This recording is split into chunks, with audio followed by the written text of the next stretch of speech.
तो कैसे हो आप सभी। आशा करता हूँ मस्त होंगे, है कि नहीं। और आपकी पढ़ाई भी अच्छा चल रही होगी। आज के वीडियो में हम बच्चों सीखने वाले हैं class 9th mathematics chapter number जो 2 है, बहुपद। ये चैप्टर बहुत ज़्यादा इम्पोर्टेंट है और बहुत ज़्यादा आसान है, और ये चैप्टर आपको कक्षा 10 में दोबारा से मिलेगा। तो अभी सीख जाओगे तो कक्षा 10 में मज़े ही मज़े हैं, है ना। सब कुछ मैंने पढ़ा रखा है, लिंक्स मिलेगी डिस्क्रिप्शन पे, डिस्क्रिप्शन जरूर चेक कर लेना। देखो, अगर हम चीज़ें सीख जाएंगे, बेसिक कॉन्सेप्ट सीख जाएंगे, तो प्रश्नावली आसान है। कई बच्चे क्या करते हैं, डायरेक्ट प्रश्नावली पे आ जाते हैं। प्रश्नावली डायरेक्ट कभी नहीं करना है, पहले चीज़ों को समझना है बच्चों। चैप्टर का नाम क्या है हमारा बहुपद है। बहुपद को समझने के लिए, करने के लिए हमें दो चीज़ें जाननी पहले ज़रूरी है। ठीक है। आप कहोगे भैया वो दो चीज़ें क्या हैं, तो वो नंबर 1 पे आ जाती है चर, चर। और नंबर 2 पे आ जाती है अचर। क्या आती है? अचर। चर का मतलब है, चर का मतलब है X, Y, Z, T, U, V. इस तरीके के जो भी चीज़ें होती हैं वो चर होती हैं।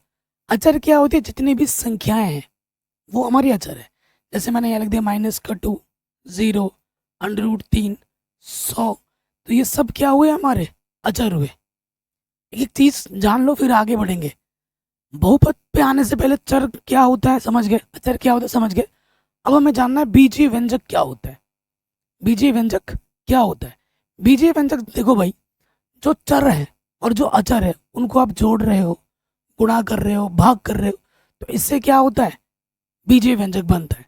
जैसे मैंने 2 ले लिया, एक संख्या, एक चर ले लिया x, तो ये 2x बन गया, बीजीय व्यंजक हो गया।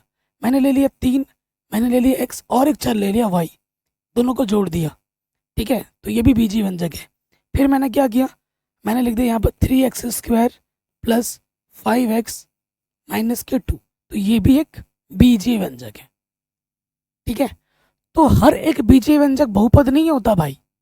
आप कहोगे सर हर बीजीय व्यंजक बहुपद होता? नहीं। बहुपद होने के लिए 3 कंडीशन को मानना पड़ता है। वो 3 कंडीशन क्या है मैं आपको लिख के बता दूं, सिंपल। नंबर 1, नंबर 2 और नंबर 3। ये जो मैं आपको बताने जा रहा हूँ ये वेरी वेरी वेरी इंपॉर्टेंट है। इस पर प्रश्न भी आते हैं, कक्षा 10 में दोबारा आपको मिलेगा। पहली चीज क्या होनी चाहिए कि पद सीमित हो। पद क्या हो भाई? पद सीमित हो। पहली चीज तो ये है। सीमित का मतलब गिन के अगर आप लिख पाते हो, चाहे वो 5 हो, चाहे 10 हो, चाहे लाख हो या करोड़ हो, अगर आप गिन कर लिख पा रहे हो तो वो सीमित कहलाएगा। अगर डॉट डॉट करके छोड़ दिया गया तो वो सीमित नहीं है। ठीक। पद सीमित हो। फिर क्या है? जो गुणांक होने चाहिए। गुणांक क्या होता है आपको भी मैं बताऊंगा। गुणांक क्या हो? गुणांक वास्तविक संख्या हो।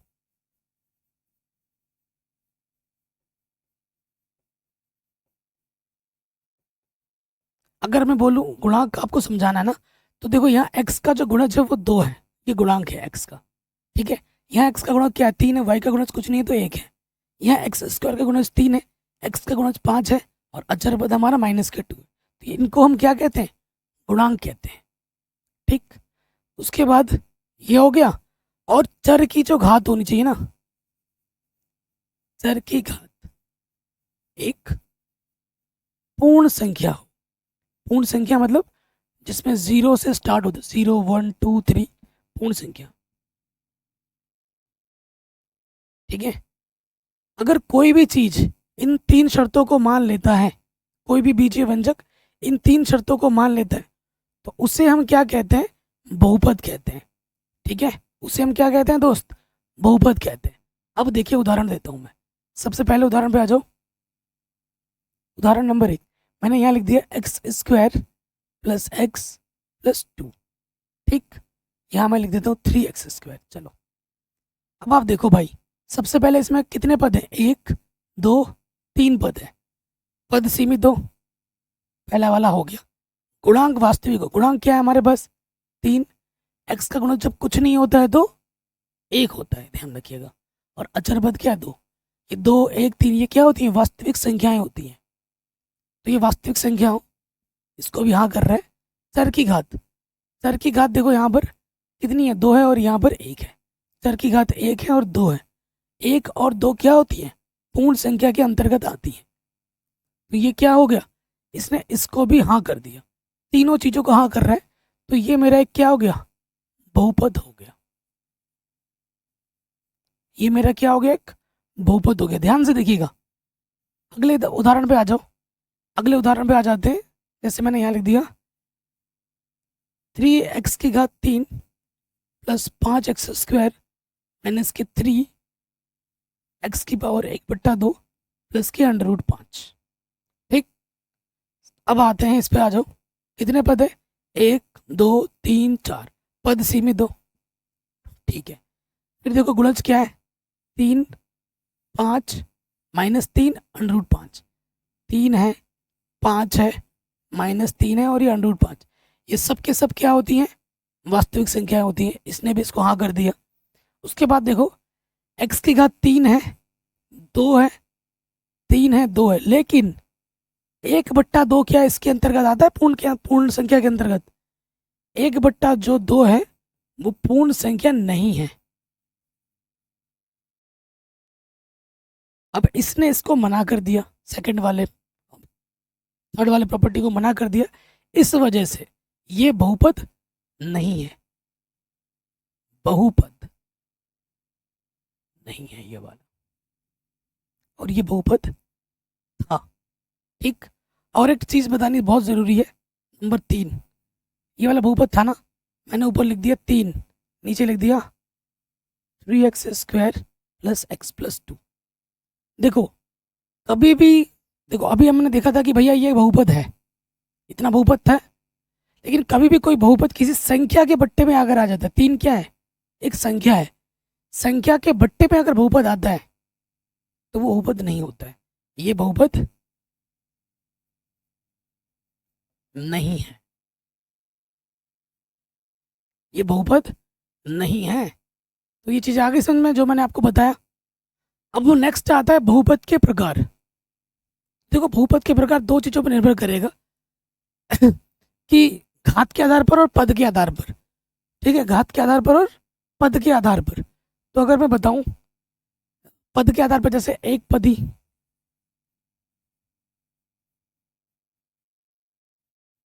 द्विपदी, त्रिपदी। ठीक, और घात के आधार पर अगर घात 0 हो सकता है, घात 1 हो सकता है, घात 2 हो सकता है, घात 3 हो सकता है, इस आधार पर उनका नाम होता है। ठीक, तो अभी मैं आपको समझाऊंगा।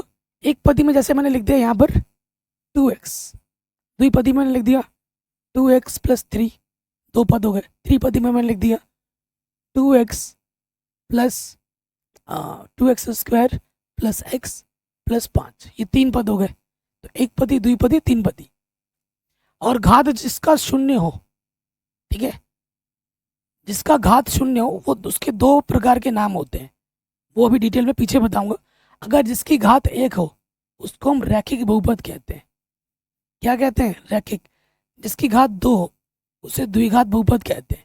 और ये द्विघात बहुपद के बारे में डिटेल में क्वेश्चन सीखेंगे कक्षा 10 में। रैखिक बहुपद कहते हैं जिसकी घात 1 हो, ठीक है, जिसकी घात 3 हो, ठीक है। अगर घात आपकी कितनी है दोस्त, 3 है, तो उसे हम क्या कहते हैं, त्रिघात बहुपद। जिसकी घात 1 हो उसे हम रैखिक बहुपद कहते हैं, 2 हो तो द्विघात, 3 हो तो त्रिघात। और 0 हो तो देखो 0 को हम, 0 जिसकी अगर घात 0 हो उसके 2 प्रकार हो सकते हैं। एक होता है अचर बहुपद, एक होता है शून्य बहुपद।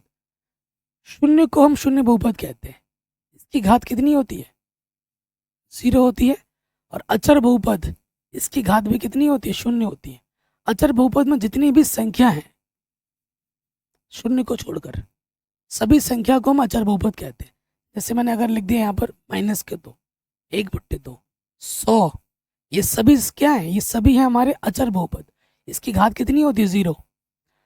0 को हम क्या कहते हैं, शून्य बहुपद कहते हैं। और इसकी भी घात कितनी होती है, 0 होती है। ठीक, देखो बहुपद के जितनी घात होगी उतने ही शून्य होते हैं। ठीक है, अब आप कहोगे भैया शून्य क्या होता है, अभी आपको बताऊंगा। जितने घात उतने शून्य। अगर घात 2 है बहुपद की तो उसे हम द्विघात कहेंगे।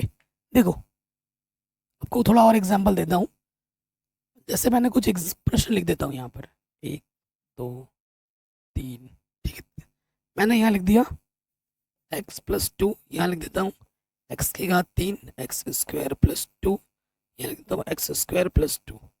ठीक, तो देखो भाई यहाँ x की घात कितनी है, अधिकतम 1 है, तो ये हमारा रैखिक बहुपद हुआ। ये हमारा क्या हुआ दोस्त, रैखिक बहुपद। यहाँ x की घात कितनी है, 3 है, तो ये हमारा क्या हुआ, त्रिघात बहुपद हुआ। त्रिघात, अधिकतम घात देखनी है। यहाँ x की अधिकतम घात कितनी है, 2 है, तो ये हमारा क्या हुआ, द्विघात बहुपद हुआ। ये हमारा क्या हुआ, द्विघात बहुपद हुआ। ठीक, अब आ जाइए बहुपद के शून्यक। मैंने बोला बहुपद की जितनी घात होगी उतने ही शून्यक होते हैं। शून्यक क्या होता है, x का वह मान जो बहुपद में रखने पर बहुपद को शून्य बना दे, उसे हम शून्यक कहते हैं। आइए समझते हैं। मेरे पास एक बहुपद है, माना जो बहुपद है वो मैंने ले लिया x प्लस 5। ठीक, ये एक बहुपद है। तो शून्यक के लिए क्या करते हैं ना, शून्यक के लिए बहुपद को शून्य रखते हैं। जो भी बहुपद है उसे शून्य रख दो। x प्लस 5 बराबर 0, तो ये प्लस का 5 इधर के क्या हो जाएगा, माइनस का 5। तो ये x की घात कितनी थी, 1, तो इसके कितने शून्य होंगे, 1, तो ये हमारा शून्य है। अब आप कहोगे सर कैसे शून्य है भाई, हमें बताओ भाई, ऐसे थोड़ी ना मान लेंगे हम आपकी बात। तो चलो सही है, हमारे पास क्या है, x प्लस 5 है। x की जगह पे क्या रखो, माइनस के 5 रखो, तो 5 पे माइनस 5 जोड़ोगे तो क्या हो जाएगा, शून्य। बना दिया इसने इस बहुपद को शून्य। x की जगह जैसे ही मैंने 5 रखा माइनस का, तो इसने इस बहुपद को क्या बना दिया, शून्य। यानी कि ये क्या है, इसका शून्यक है। आगे इसमें बात, तो ये शून्यक निकालना आप कक्षा 9 में भी सीखोगे और कक्षा 10 में दोबारा आएगा। ठीक है, तो ये जो अभी पढ़ रहे हो तो कक्षा 10 में दोबारा आने वाला है, तो ये चैप्टर और ज़्यादा इंपॉर्टेंट है क्योंकि कक्षा 10 में आप बोर्ड एग्जाम दोगे, है ना। चलिए आगे बढ़ते हैं दोस्त। अब आते हैं हमारे प्रश्नावली में। ठीक है, आपके सिलेबस में जो जितने भी प्रश्न हैं वो हैं एक चर वाले बहुपद के बारे में। एक चर बहुपद, जैसे एक चर बोलूँ x हो गया या फिर y हो गया, जिसमें एक ही चर हो, उसे हम एक चर वाले बहुपद कहते हैं। जैसे देखो इसमें चर क्या है, x है, तो ये एक चर में बहुपद है। प्रश्न नंबर 1 पे आ जाते हैं। कक्षा 9 गणित प्रश्नावली 2.1 एनसीईआरटी। निम्नलिखित व्यंजकों में कौन कौन एक चर में बहुपद है और कौन नहीं है, कारण के साथ अपने उत्तर दीजिए। तो इसमें कितने चर हैं, चूंकि यहाँ एक चर x है, अतः यह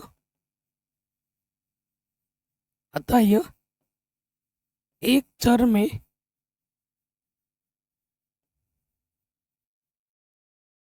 बहुपद है, x। ठीक है, कोई दिक्कत नहीं होगी। नेक्स्ट, यहाँ y भी एक ही है, चूंकि यहाँ एक चर y है, इसलिए यहाँ एक चर में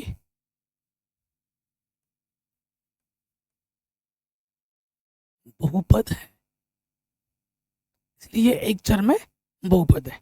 ठीक हो गया, आगे बढ़ते हैं। √t, क्या ये बहुपद है? बहुपद जो है उसकी बात करनी है, ये तो बहुपद ही नहीं है भाई। क्यों? अंडर का मतलब क्या होता है, घात में 1/2।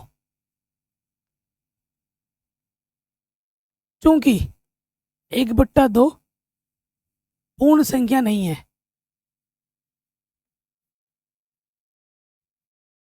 घात हमारी क्या होनी चाहिए, चर की घात पूर्ण संख्या होनी चाहिए। इसकी घात तो 1 है, लेकिन इसकी घात क्या आ गई, 1/2, इसलिए यह बहुपद ही नहीं है भाई, ये बहुपद ही नहीं है। अब जब बहुपद ही नहीं है तो भाई आगे की बात करनी ही नहीं है इसमें। ठीक, नेक्स्ट देखो, किसी भी संख्या के बट्टे में अगर y आ जाता है, y अगर सिर्फ y लिखूं तो ये बहुपद है। मैंने बोला संख्या के बट्टे में कभी भी बहुपद आएगा तो वो बहुपद नहीं होगा। यह बहुपद नहीं है, यहाँ लिख दोगे यह बहुपद, यह बहुपद नहीं है। किसी भी संख्या के बट्टे में अगर चर आ जाता है तो बहुपद नहीं होता है। देखिए ये इसमें एक नहीं है, इसमें कितने चर है, 1 2 3, क्योंकि यहाँ 3 चर x y t है, इसलिए यह एक चर में बहुपद नहीं है, इसलिए एक चर में बहुपद नहीं है। ठीक,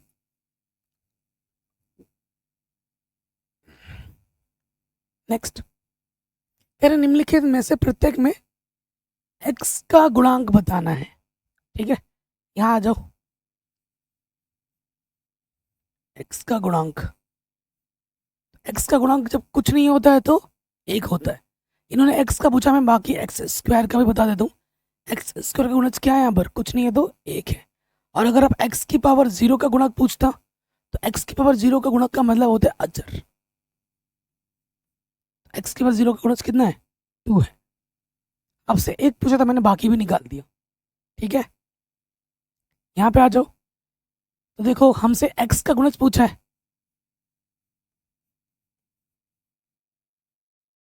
क्या यहाँ पर x है ही नहीं, तो गुणक क्या होगा, 0। ठीक है, अगर x की घात 3 का गुणज पूछता तो इसकी कुछ नहीं है तो 1 होता है।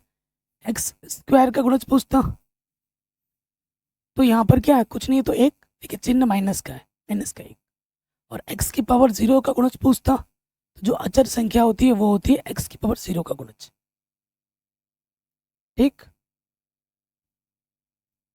यहाँ पे आ जाओ, x का गुणज क्या है,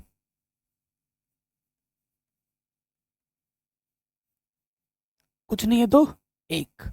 और एक्स स्क्वायर का गुणज क्या है यहाँ पर, π/2। बड़ा आसान है कि नहीं। अगले में आ जाओ, एक्स का गुणज पूछा है,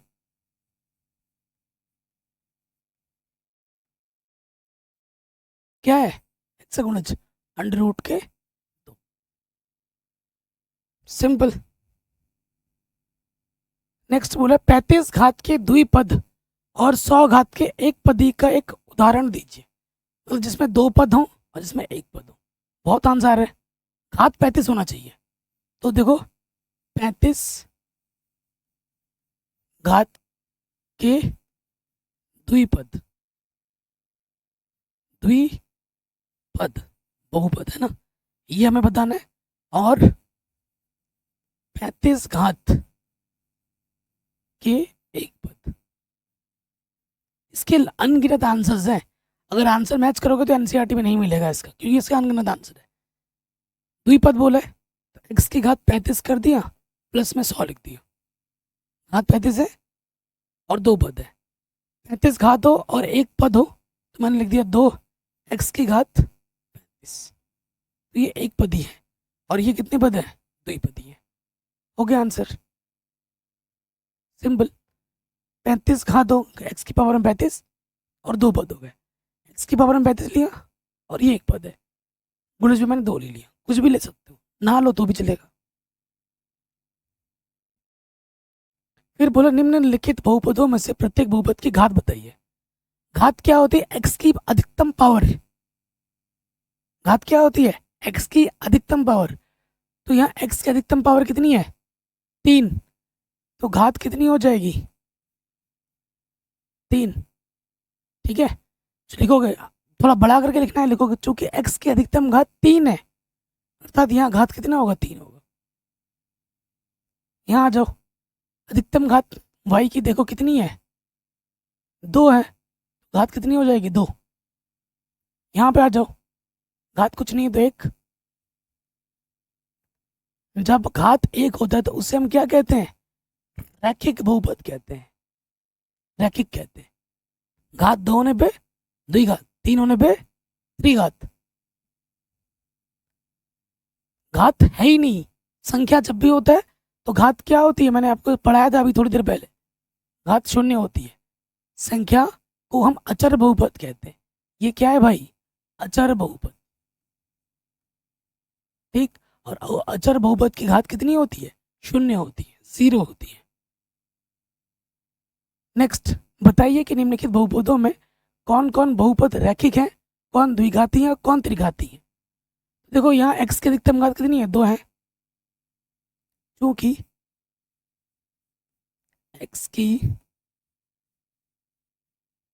अधिकतम घात 2 है, इसलिए यह एक द्विघात बहुपद,